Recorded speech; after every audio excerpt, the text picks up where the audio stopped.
2nd, and that will be Mary Sue Holtz, who is a retiring art teacher at Victor Central Schools, and she's going to be talking about the history of the Victor Central School looked at through the point of view of our yearbooks.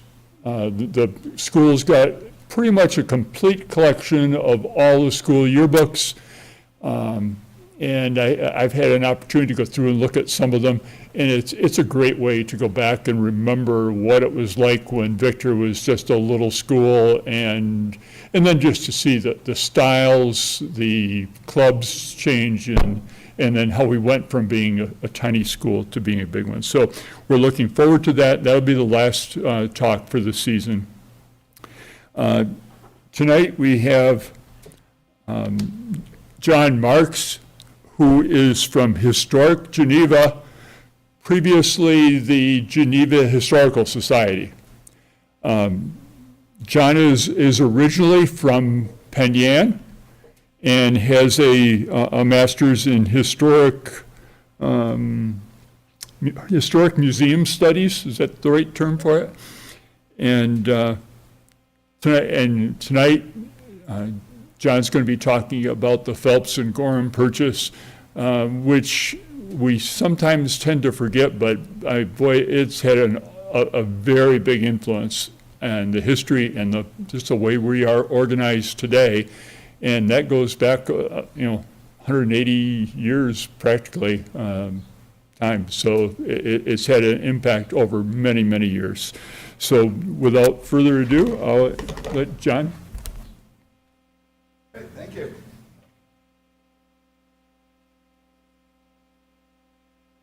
Okay. Phelps and Gorham purchase. Are there any aficionados, people who kind of know the history backwards and forwards? Oh, good. Yeah. Well, and growing up in Penn Yan, I knew a little as well, and we used to take Preemption Road. We lived on the north side of town. We'd take Preemption Road from Penn Yan to Geneva, and I didn't know what a preemption was, or it's just something around there. And I think even I moved here in 2000, came back in 2000, and it still took me a couple of years to really figure out what it was all about. And it took me a few more years to be able to explain it to people. So the Preemption Line is a big part of the Phelps and Gorham purchase. I was thinking about it on the drive over here. Really, it's just a real estate deal. Some people wanted to buy some land and buy it wholesale and then sell it off in smaller parcels, which is how you make the most money. But of course, there's numerous features, and I won't get into all of them. Obviously, the treaties and treatment of the Haudenosaunee Confederacy and the nations therein is a huge topic. But usually a real estate deal, you have a surveyor and the line is off by 100 feet, or they run the line and they find out that the existing neighbor built his garage, 5 feet over on your line, that kind of thing. This was more of an error, like around let me make sure, 86,000 acres they were off by. So, yeah, so needless to say, people were pretty vexed about it and remained vexed about it for a number of years. And I've been doing this presentation, I think, since either 2006 or 2009, I can't remember. And I have attorneys who come up to me and say, oh yeah, I come across this all the time. I do deed searches, if they're on that side of Ontario County. I do deed searches, and the boundary is from the old preemption line so many feet, or from the preemption line, and it's like, well, which preemption line? So it's still being talked about in court today. So it's still a thing. Just some free publicity for Historic Geneva. We do have 3 properties. On the left is the Geneva History Museum on South Main Street, which is open year-round. On the right is Rose Hill Mansion, which just opened this week. It's open Tuesday through Sunday. from May 1st to October 31st. And the lower left is John Johnston, who was the man who introduced tile drainage to America. So if you ever really get hard up for a speaker, I can come back and talk about John Johnston and drain tile. And we're doing some work out there, so that will be closed to the public this year. So without further ado, we'll get into this. Being pre-photography, I don't have a lot of graphics. There's obviously maps and some portraits of the people who were involved. But I should give credit to two folks from this area who really got me started on this whole thing and explained the preemption line to me. The nice thing about public history, which is what I do and what this is, it's not necessarily just museums anymore. It's YouTube and speaking in public and doing tours and whatnot. The nice thing about public history is finding people who really know what they're talking about and then just sitting back and let them explain it to you. There's no need for me to, doubt them and go out and do all the research myself. So John Robitella, who is a Canandaigua resident and actually owned land in the Gore, the space between the two lines, transcribed our Maxwell field notes, which I'll be talking about in a minute, the actual field notes from when the line was being surveyed. And he's written these up and written several essays and has been in regional publications. And Alice Dunn from Webster, New York was a licensed surveyor and land historian, and she got involved with it for a reason I'll get into. We found out that we had a very rare map that she was interested in. So she explained everything from the surveyor's perspective and also had some theories about kind of what happened. So let's see. It worked. So real estate. People talk about location, location, location, but the really important part is what's at that location. So why were people attracted to this area and how did they find out about it? So this is a 1771 map of New York that was made by Guy Johnson, and and several years earlier, Ezra Buell, a surveyor for Sir William Johnson out in the Mohawk Valley, mapped out a road from Mohawk Valley to Niagara, which is more or less what routes 5 and 20 are now. It's always been kind of the same path across the state. So in 1765, he's coming through the area and gets to Canadasaga, Canadasagi, various other names, which is the lake in the middle. And I really enjoy all the way to the left. There are more lakes hereabouts, but they cannot be laid down with certainty. It's pretty amazing that they laid it out as well as they did. So he got to Canadasagi and gave this account. It was the Seneca town at that point, which is near the Experiment Station or Cornell Agritech, if you're familiar with that in Geneva. So his observations were, the cleared land is tilled in common, each family getting its share of the whole product. The crops are corn, pumpkins, melons, apples, pears, peaches, beans, and lately they raised some potatoes and turnips. An important article of food with them is fish, with which the lake and Seneca River actually swarm. Trout, whitefish, pike, pickerel, and many other species. Much of the timber about here is hard maple, from which they make quantities of molasses and some sugar of an inferior kind.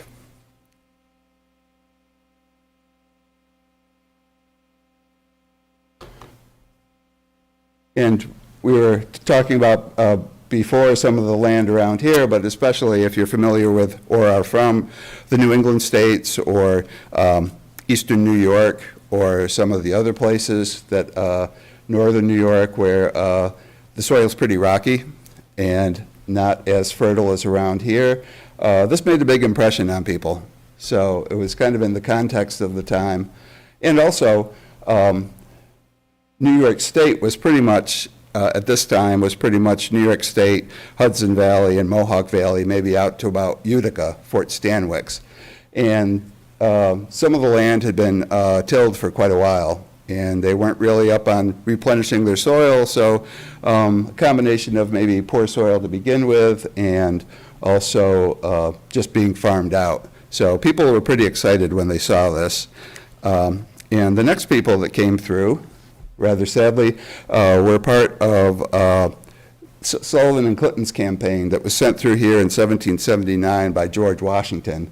The British were courting the Haudenosaunee, and it was kind of split. Some of the nations wanted to support the British, others the Americans, and others just stay neutral. And Colonel Butler for the British, whose name will come up later in the story, he led a raid with some of the nations over to Cherry Valley, the Cherry Valley Raid, the Cherry Valley Massacre that you may have heard of. So Washington said, you know, I want to go up into this part of New York and persuade the nations to stay out of the war and not get involved. So persuade pretty much meant a scorched earth policy. And other historians have said that he probably had an ulterior motive of opening up the land for settlement after the war, not only discouraging them from participating in the war, but also maybe to move on further to the west, which in fact they did. So General Sullivan got to Geneva September 7th, right at harvest time. So they came along. Catherinestown is now Watkins Glen. They came up the east side of Seneca Lake and around the lake to Canadasaga or Geneva. And there are a number of accounts. Soldiers were either writing journals or sending letters home. And as they were destroying everything, they were making notes and telling all their friends back home about it. There were apple orchards, cornfields, pumpkins, and everything was better than what they were growing back home. I don't remember the number, but there was an estimate of how many thousands of bushels of corn they burned. They burned what was in the fields, but then also anything that was stored.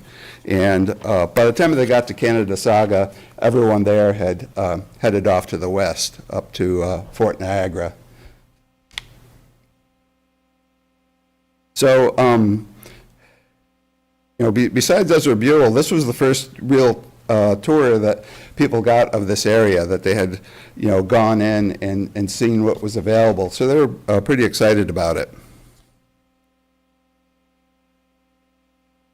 So we start to get to the heart of the matter. After the Revolution, everyone was looking for money. Individuals, states, the entire nation. Currency was quickly depreciating and finances were a mess. Thank heavens we don't have to deal with that anymore. You know, we've gotten it solved. So, and real estate's always a good bet for quick profit, particularly if you've been up at 3 o'clock in the morning and watching some of these infomercials. You know, still today, everyone is talking about, you know, buying real estate and flipping it and doing something to make a quick profit. It's what I love about history. Things don't really change that much. So Massachusetts exploited a technicality and was not the only state to do this. As you can tell by the red dotted lines, those are the north and south boundaries of their land grant from Charles I of England in 1629. And Charles said, these are your boundaries, and it goes until you hit the next ocean. And in 1664, Charles II gave a land grant to New York with the same provision. You know, here's your boundaries, and it goes until you hit the next ocean.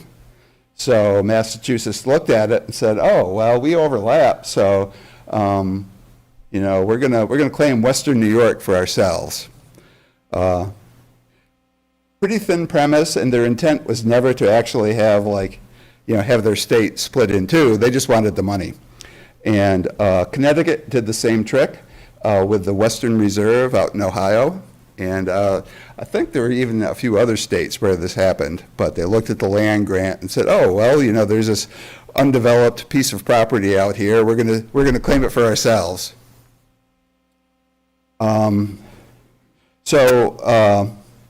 Naturally, New York's response was, you're out of your mind, there's no way we're going to go for this.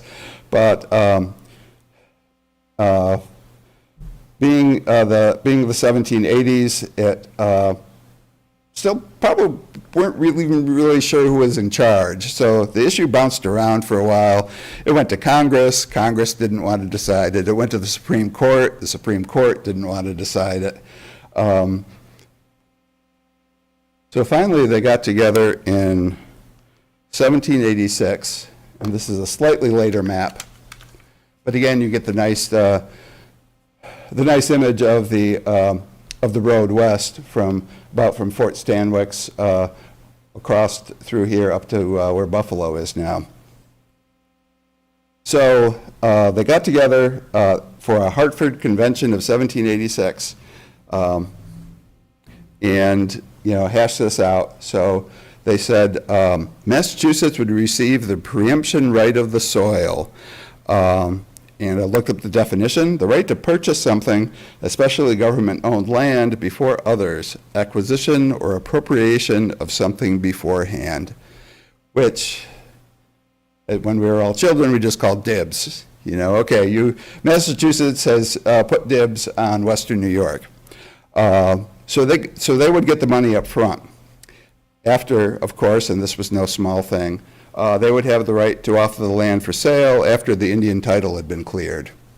So they basically had the right to try to settle and sell the land. So they would get their money up front, and New York would get sovereignty and the long-term benefits of ownership, money in perpetuity, i.e. taxes. So, of course, that's offset by responsibilities. They, particularly in the early years, they had to worry about roads and, public defense and all those kinds of things. But so as soon as the land was sold, it would become part of New York State.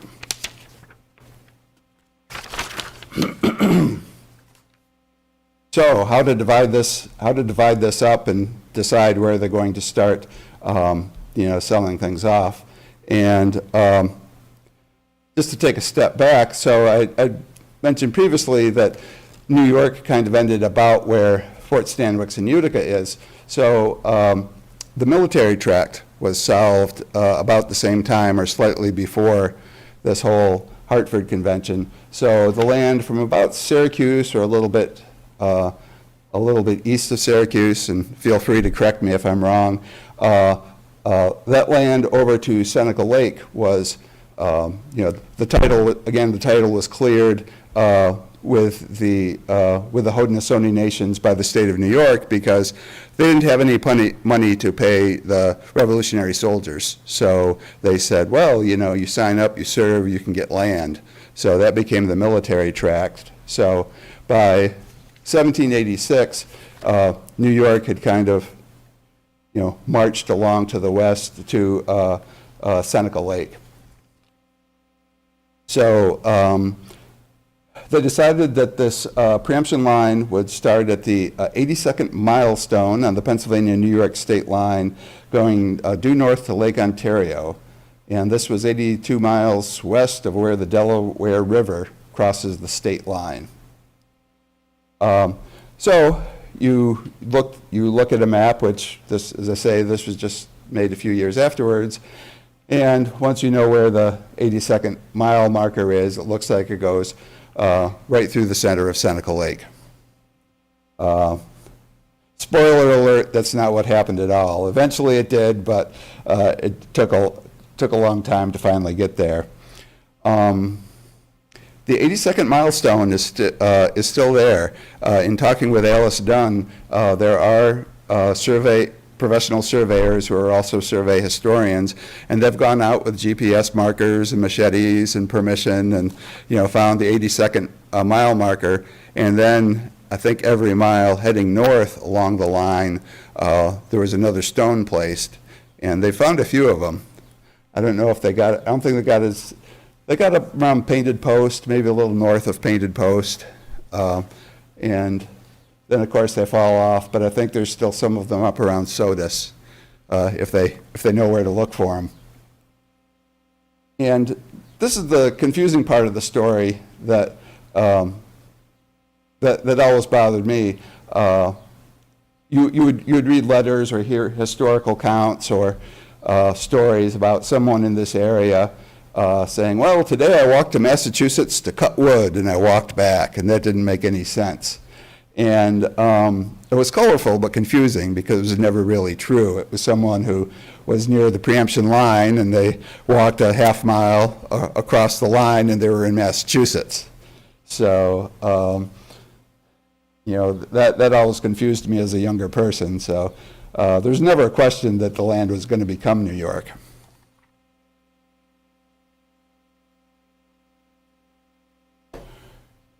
So finally we get to the developers, Oliver Phelps and Nathaniel Gorham. Another precept of real estate is everyone wants it on the ground floor. Buying in bulk is where all the profit is. Let somebody else, sell off 10 or 20 or 50 acres at a time. You want to be the people who get in on the ground floor. So after this convention, Massachusetts has to decide with what are they going to do with the land, because obviously they don't want to be in the real estate business. So it goes to the Massachusetts legislature, and suddenly everybody wants in on it. So Phelps and Gorham, who were both from Massachusetts, they got wind of this, and they were very interested in doing it, so they formed a small group with,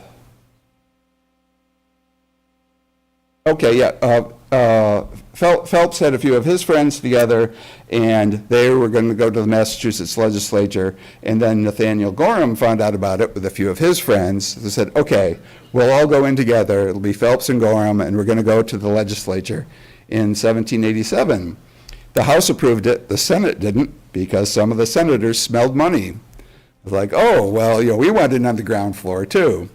So the Phelps and Gorham Association grew by leaps and bounds, and finally in 1788, Massachusetts agreed to sell Phelps and Gorham the entire territory settled by the Hartford Convention.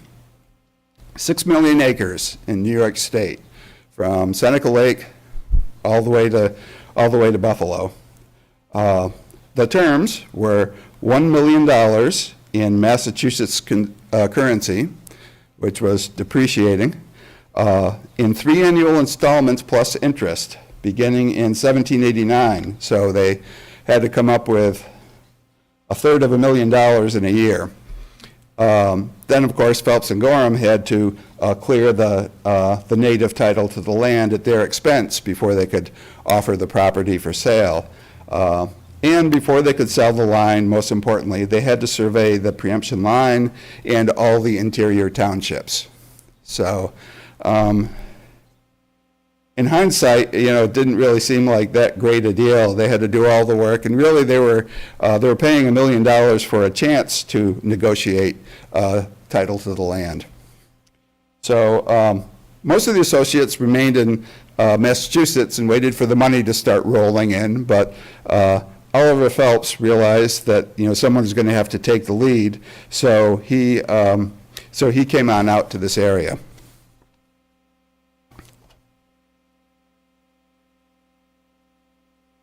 So this is where the plot thickens and gets a little more confusing. We've got Phelps and Gorham and all their numerous political friends forming one association.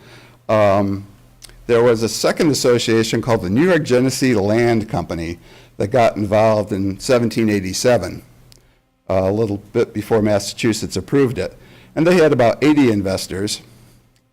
And part of the Hartford Agreement was that both states agreed that individuals and businesses would not be allowed to purchase the land from the Indians. It would only be the people who are, it would only be the state or representatives of the state. So no one else could try to horn in on this. Naturally, another human impulse besides making money is finding a loophole. So this company didn't buy the land, they leased the land for 999 years in 1787. So they're beating Massachusetts to a punch, and they said they would pay 2,000 Spanish milled dollars payable on July 4th of each year, and hence they became known as the lessees. So because they were not buying the land, they were just leasing it for 1,000 years. And they immediately turned around and started selling their leases to willing buyers who are starting to buy up townships, except at this point, townships hadn't even been surveyed yet. This is at least a little piece of it. The left-hand corner of this building is the original lessee's land office, which was on South Main Street in Geneva, and later was moved, and the house was expanded, and now it's part of Hobart and William Smith. But we do have a rather expanded piece of history from this.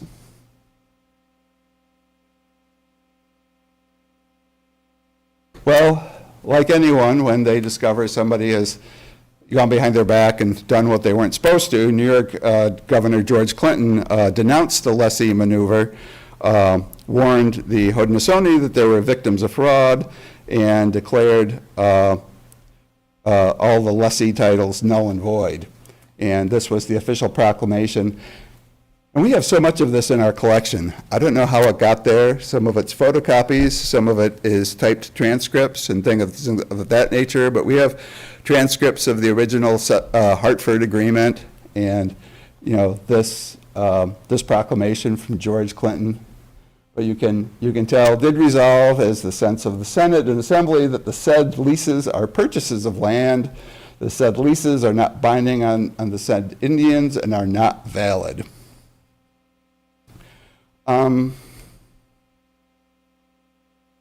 The lessees did not offer any refunds to people who they had sold their leases to. So, now you've got some angry people who spent their money and had no land. And just to make it really interesting,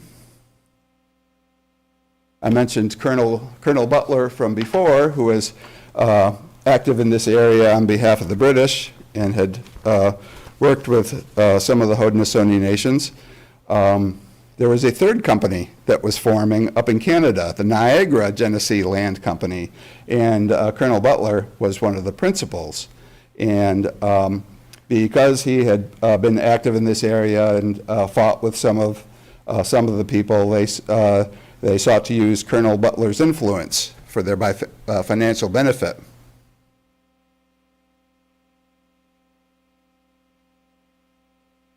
So we have three dogs all fighting over the same bone at this point, and it gets to be 1788, and nothing still has been surveyed yet. So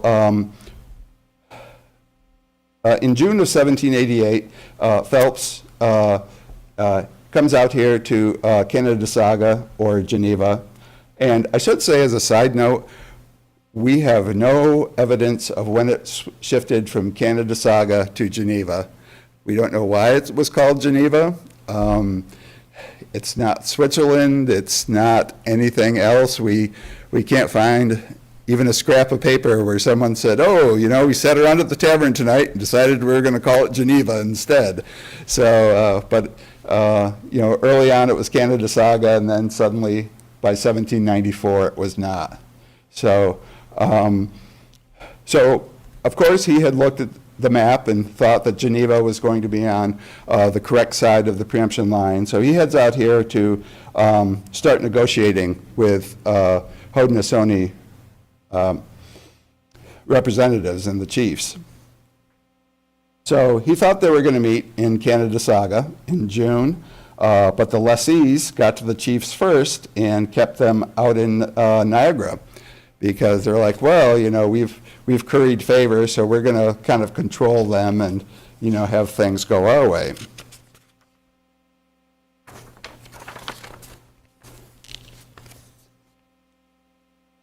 And so there was back and forth and everything. So finally, they ended up at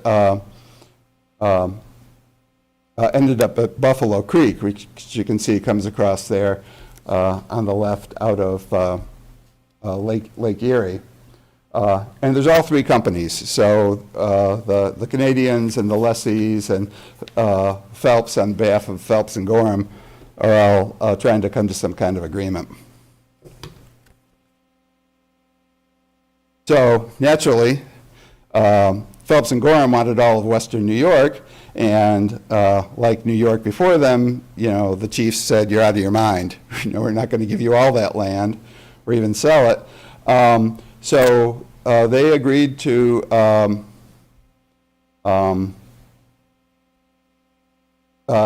sell or extinguish their rights to land pretty much east of the Genesee River. So the purchase, as we see it here, was estimated at about 2.6 million acres. So not 6 million acres, but still, a large territory. So the price was $5,000 and an annuity of $500 forever. I don't know how many years that lasted, but obviously not very long.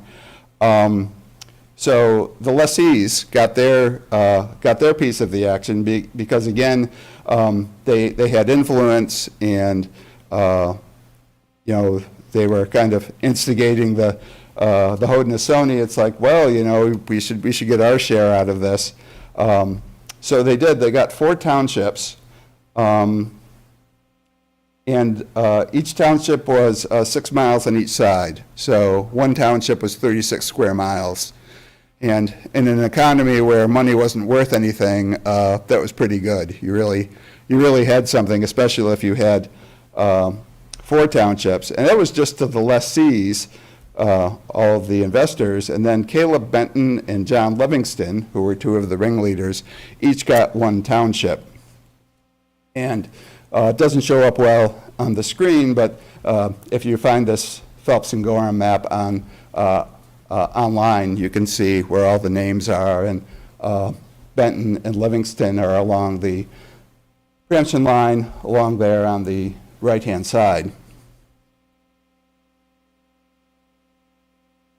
So Phelps made these concessions, and he made very certain that the Haudenosaunee knew, that their friends had been treated well. So at the same time all this is going on, it's time to get the line surveyed, because he realizes clearing title isn't going to help him if he can't actually start selling off plots and fulfilling that end of the bargain. So he calls in a surveyor, Hugh Maxwell. Again, I've never been able to find a portrait of Hugh Maxwell, even though he was fairly well known at the time. I thought this was clever until I did this program, and a friend came up to me later and said, "Boy, that was really clever. I'm never going to get that Hugh Folger was the surveyor of the Preemption Line." So there we have it. But Maxwell was a Revolutionary War veteran from Massachusetts, so Phelps trusted him, and he was supposed to establish the Preemption Line and subdivide all the townships as well. And all of this was going to be based off the Preemption Line. He was a war hero. He had survey education and experience and an unblemished reputation. He was referred to in biographies and whatnot as the Christian patriot. On the flip side of this, this is 1788. He was 55 years old, which was rather elderly at that time. It's not exactly young at this time period either. He'd been seriously wounded in the war, and surveying was hard physical work. Even today, with a lot of electronic gadgets, you're still out in all kinds of weather walking through all kinds of terrain.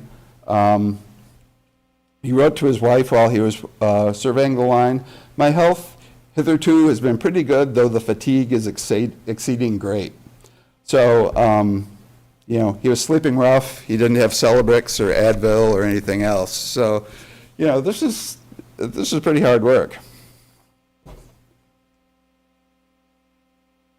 So in addition to copies of all these kinds of transactions that I mentioned, we have two really interesting original items as well. We have his original field notes. He did a trial survey, I think even before, I think he did this in June before Phelps went off to meet with the Haudenosaunee and you know, actually clear the title. So he did a trial survey, and then he went back and did the official survey. So we've got those notes, the interior townships he surveyed, expense vouchers to paying bills for labor and food and horses. And this is what it looks like. It's very small, it's about 4 by 6. So, you know, we're talking about a pretty small booklet, which was, of course, sewn by hand and written in ink. It was partially transcribed in the 19th and early 20th centuries, and we've since had it microfilmed and made copies. And this is where John Robertella came in. He was an Empire State College student at the time who was doing the Preemption Line as an independent study project. So he went through and did all the transcriptions and then also did some other research as well. So as I mentioned with the trial line, the first thing he did is headed down to the 82nd mile marker down to Pennsylvania, and the party included a Captain Benjamin Allen, who is a prominent member of the Lessee Company. So everyone was kind of watching everyone else and insisting they had a representative at all the parts of the process.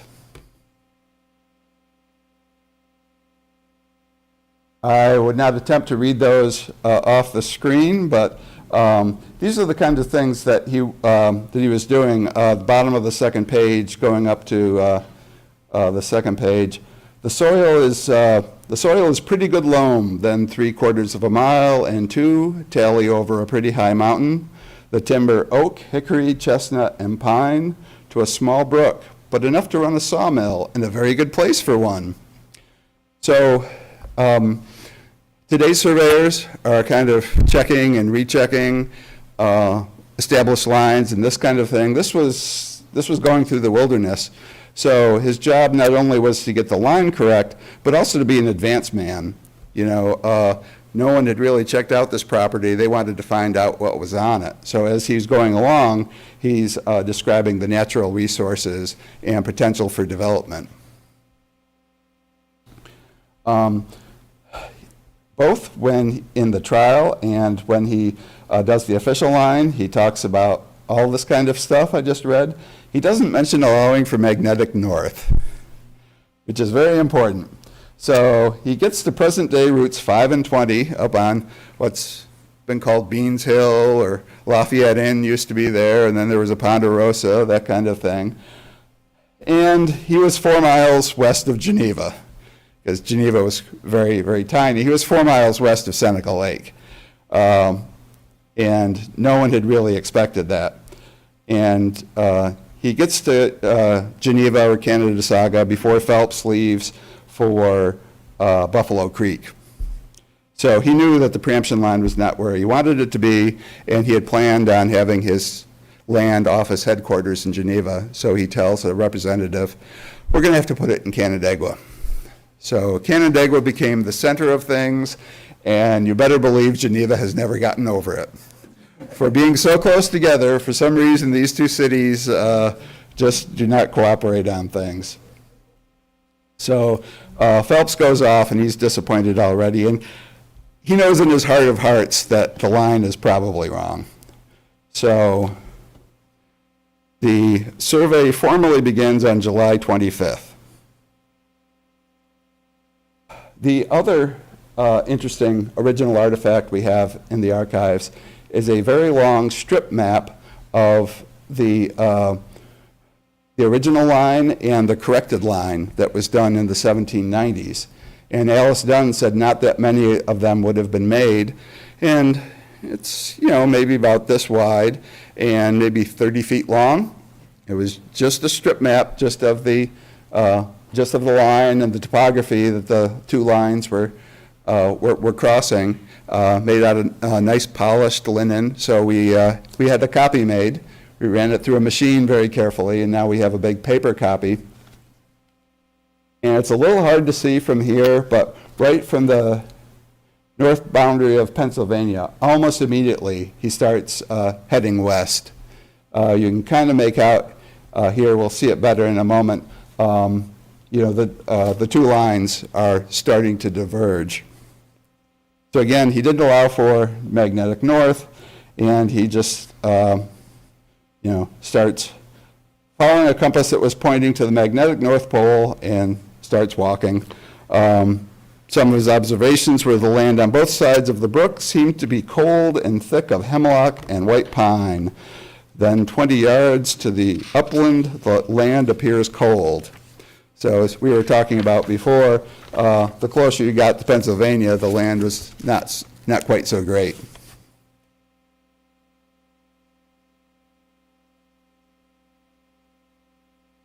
So here, let's see, it goes from 21 up to 29 miles, and at this point you can see Maxwell's line is way off here to the left. The straight line in the center is the correct line, and you can see where he was. And it wasn't even a straight line to the west. He goes along, and then he, it kicks out a little bit, and then suddenly up there around mile 27, I think, it jogs to the west, but then it straightens out a little more.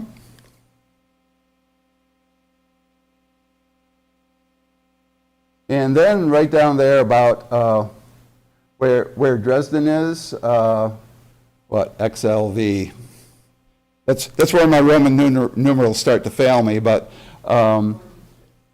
okay. Right there, just above it says outlet to Crooked Lake. It takes a big dog leg to the west, and it heads off, and then it straightens up again. And after the fact, when people look at how the line was drawn, this is where people started theorizing that something happened. Why would it, suddenly, be off by so much? Maxwell was considered honest, so they didn't blame him, but maybe somebody who was working with him, or maybe someone from the lessee company had skewed the line, or done something underhanded. So going up the lake here at the bottom, you can see where Geneva is and where the line is. So he's marching along, and he gets to Geneva on August 7th, 1788. And he had planned to take a short break and then head out the next day, but he didn't. So on August 8th, he wrote to his wife, Colonel read this moment asks me what I should find to write to you. I make them little answers, but I have enough to write, I think. If I had time, I could write a volume concerning our affairs, but I must be in haste. I came in yesterday from 18 days in the woods and intend to set out today for a tour which will probably last a fortnight. But for reasons, it is put off till tomorrow, when I expect to set out as early in the morning as I can. August 9th. My dear, by disappointment which happened to me this morning, I have not gone to the woods today. So we don't know what the volume was concerning his affairs, and we don't know what the disappointment was. Most likely, he figured out, or somebody pointed out, that this is totally wrong, and he stayed there another 4 days. And then his work the rest of the way was different. It goes almost straight due north. There's no deviation whatsoever from there to Sodus. So he stopped zigging and zagging. He just went straight right up to Sodus.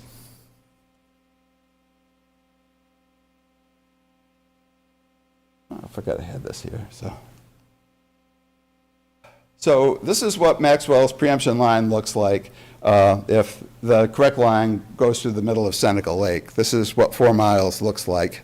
And if you've been down that way, don't be conceived. That's an awful big field, and then you've got a big hill going down to the lake, and houses on the lake. So we can kind of imagine his feelings as he was standing there and looking at Seneca Lake and realized that things were not correct.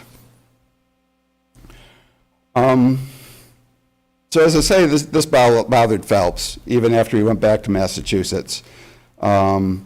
He wrote to his person in Canandaigua, Mr. Walker, in August to make the most thorough and exact inquiry to find whether Canadasaga falls within our purchase. And a month later, I am still dissatisfied about our east line. I am sure it cannot be right.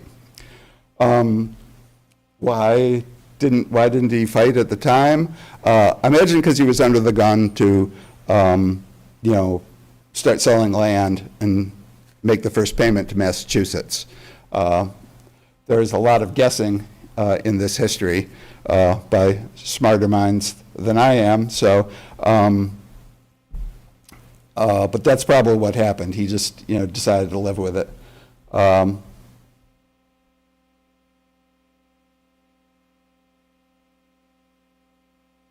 So now we get to what happens next, and this is where things changed hands pretty rapidly until about 1791, I think. So things did not go well for Phelps and Gorham. They couldn't make their 1790 payment, so the land reverted back to Massachusetts.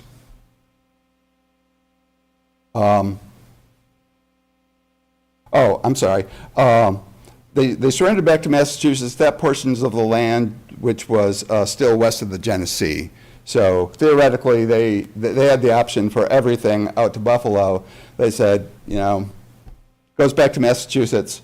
We weren't able to do anything with it, and their unsold lands east of the Genesee, which was in their purchase, they sold that to Robert Morris, who was the financier of the American Revolution. So, so Robert Morris comes in, and now he has Phelps and Gorham purchase. He has the rest of the land, and as you can see there, he sold that to the Holland Land Company and let them do something with it. And he kept 500,000 acres for himself, which became known as the Morris Reserve, and today is Mount Morris.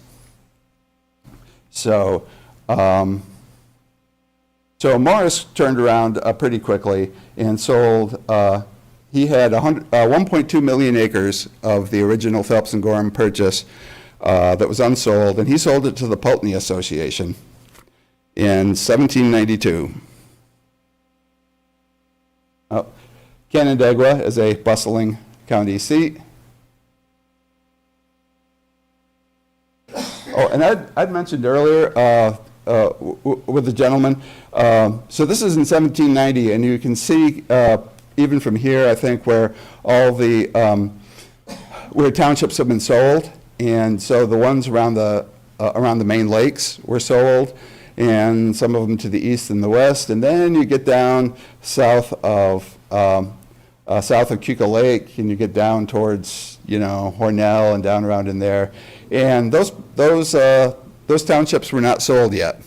Probably the soil wasn't as good, and you also didn't have access maybe by water to the same access that you did in the north. So this is part of the 1.2 million acres that was left over.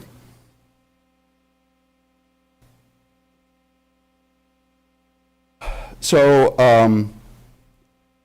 So the Pulteney Associates get involved from England, and like all these other companies, it was made up of a group of people who all threw their money in together.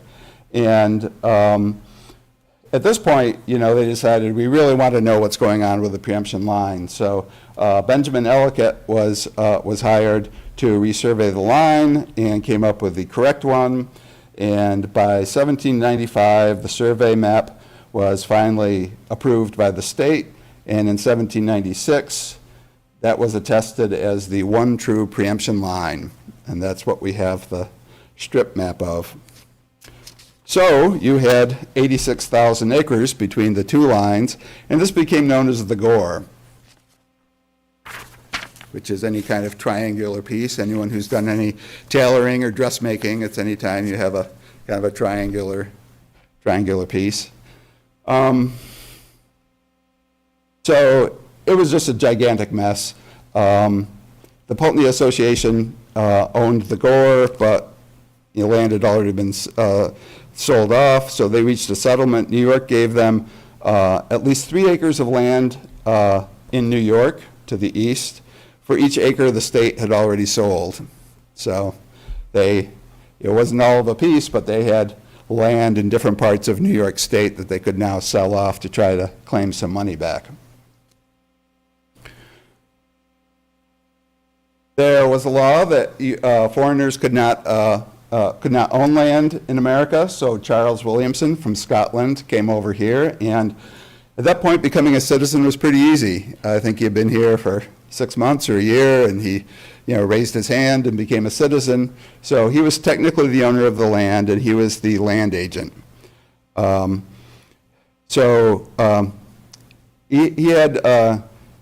He had big dreams. He recognized the first thing to do was start clearing some land, making some roads, and putting up places for people to stay once they came into the area. So he invested in the great road running west from the Mohawk, and then also north-south roads as well. He put up a tavern at Painted Post because he was trying to bring people in from Pennsylvania. And in 1796, he put up the Geneva Hotel, which was on the Mohawk Valley to Buffalo Road.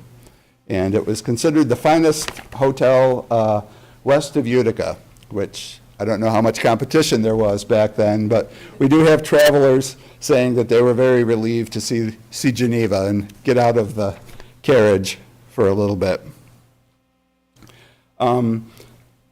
He also sponsored newspapers and post offices and everything else, hired surveyors to subdivide the lands, a team of sales agents, so on and so forth.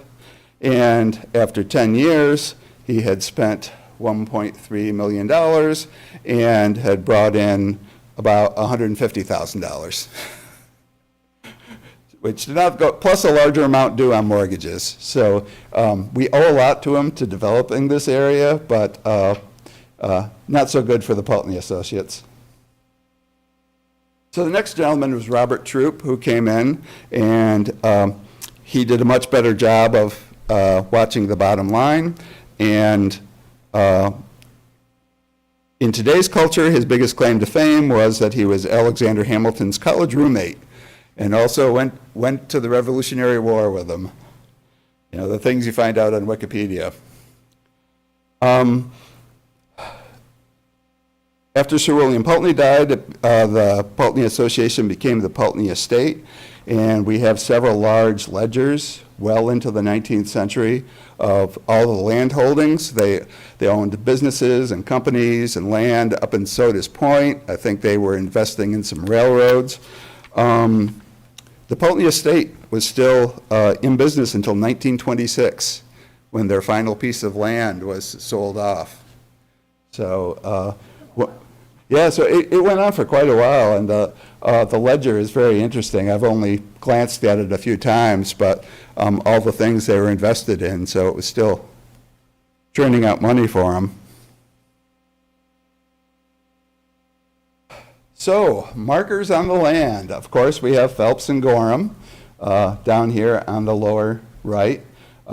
We have Williamson up by the lake.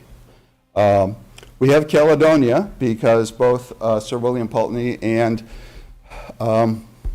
Williamson were originally from Scotland. Henrietta, I think, was a daughter of Williamson, and then, of Pulteney. And Charlotte was named after Robert Troupe's daughter, one of his daughters. Benton lives on as Caleb Benton, one of the lessees, and that was right there in one of his townships that he received in the original agreement. We have Pulteney, as well as Pulteneyville, and then there at the very bottom we have Bath, and that was part of Sir William Pulteney's title. I can't remember if he was the Earl of Bath or what have you, but that was in honor of him. So, who cares? What does it matter today? As I mentioned, lawyers are still coming across this. You know, if it's something like, you know, from a mark on the preemption line heading due east so many yards, it's like, well, which line? It's very important. I live on Preemption Street, which is the dividing line between Ontario and Seneca County. And Preemption Road is 4 miles away.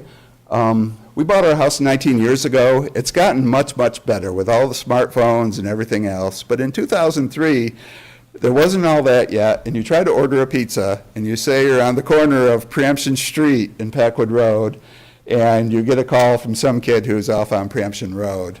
And the neighbors say that, you know, earlier than that, in the 90s and the 1980s, it was even worse. You know, you try to tell them where you live, and, you know, no one could find you. So it is still kind of confusing, and occupational hazard, somebody finds out I work at the museum, and they ask me, what's a preemption? So I've gotten it down to a few minutes. It doesn't take me a whole hour anymore, but it is interesting local history.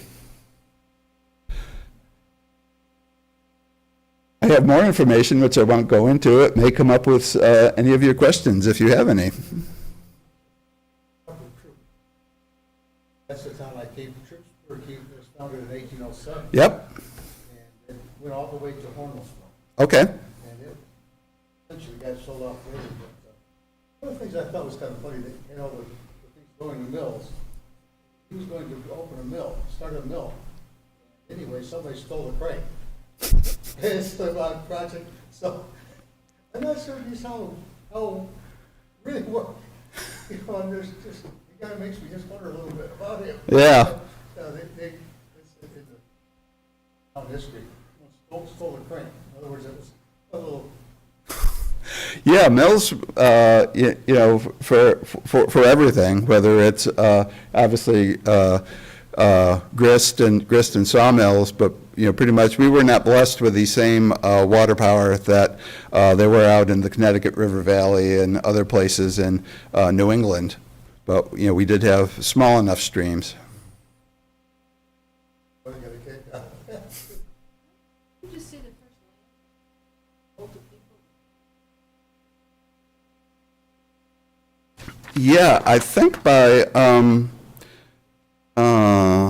let me see. Yeah, I think by the end of 1788, once he had, because he did the line, and then he didn't go back home to Massachusetts. As soon as he had the preemption line, he had to start doing the townships. And, you know, he probably started closest to the eastern line, and then he was, There were people moving here then. Farmington was on. yeah, and, you know, that's the other thing with, you know, property and ownership and that kind of thing. There were people who were non-native people who were settling here prior to 1788. You know, there's reports of, you know, fur traders and whatnot coming in and settling along Seneca Lake and that kind of thing. So there was definitely other activity going on before anything was official. And actually, Geneva's kind of says its official birth date is 1796 because Williamson held off on really doing anything until the state legislature made their final declaration that Geneva was within the purchase. But, you know, between 1788 and 96, there was still stuff going on. Yeah, Larry.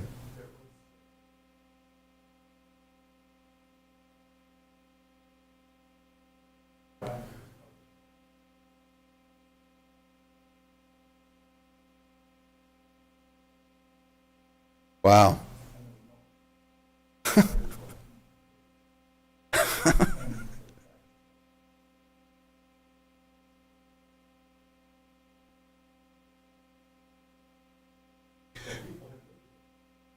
Oh, yeah, and that's the thing with the military trek. Some, you know, did come and stayed the entire time.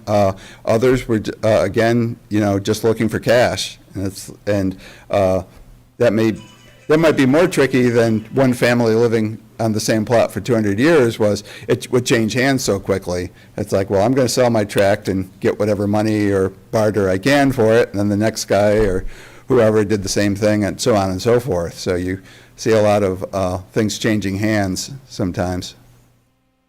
Yes, sir. I'm curious about the subdivision of the township.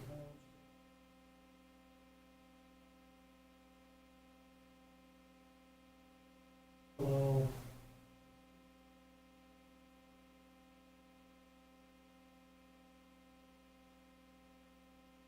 Manchester, Green County.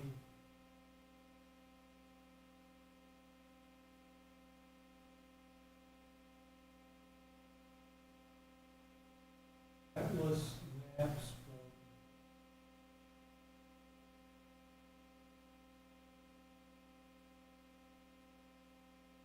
from Arlington. Now,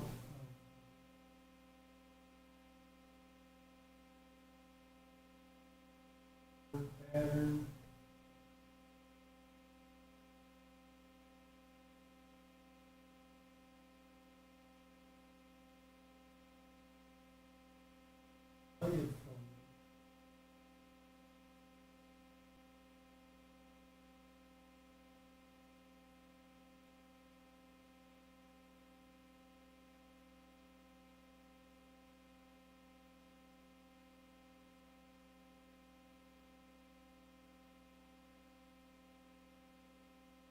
Interested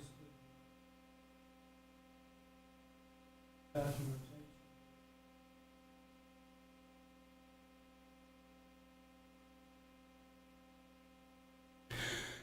Yeah, I don't know if Ontario County Records and Archives has that information or, no? Yeah, there are 19th century histories of Ontario County. I think, I want to say Erasmus Turner wrote one of the Phelps and Gorham, but then also George Conover wrote one for Ontario. I don't know. Well, they mentioned Maxwell, Mm-hmm. and so he must have Yeah, been involved at that level. yeah. As I say, his field notes continue on with doing the interior townships, and I don't know if, but I think that kind of fell to the later owners, you know, that they had to start doing subdividing and things like that, particularly if somebody, you know, didn't just come in and buy one township, then they were responsible for surveying out the lots and things like that, so.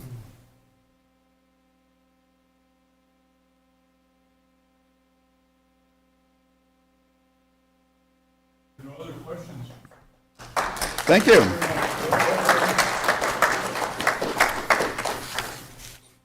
And thank you all for coming tonight. And remember, about a month from now, last of the presentations for the. Thanks for coming. Drive carefully, everyone. I hope you're not more confused than when you walked in here.